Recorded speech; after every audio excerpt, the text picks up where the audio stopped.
Allah the Exalted says, "And never accept any evidence of thieves, and it is they that are the disobedient, but those who repent thereafter and act right."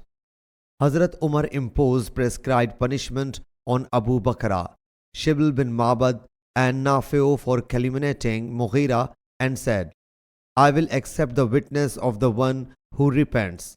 And Abdullah bin Utbah, Umar bin Abdul Aziz, Sayyid bin Jubair, Taus, Mujahid, Shabi, Ikrimah, Zuhri, Muharib bin Dithar, Shuraih, and Muawiyah bin Qura have considered it permissible.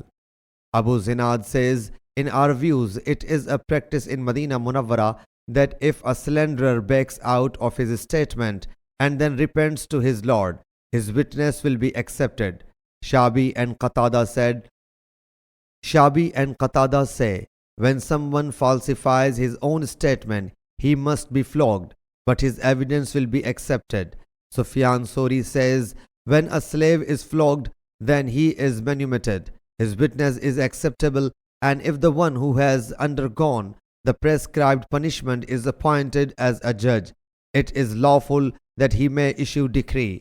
And some people say that the testimony of a slanderer is not valid, though he repents, and they said, wedding is not valid without two witnesses. But if one marries in the presence of the people who have been awarded prescribed punishment, it will stand valid. The marriage will not stand valid if it is contracted under the witness of two slaves. And the witness of a slave and a slave girl who have been awarded prescribed punishment will stand valid regarding the sight of the moon in Ramadan. And how will one know the repentance of a person?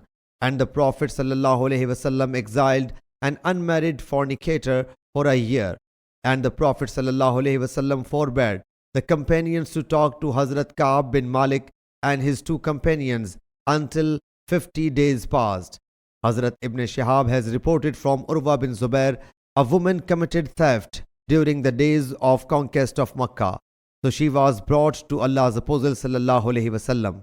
Then he ﷺ passed orders and her hand was severed.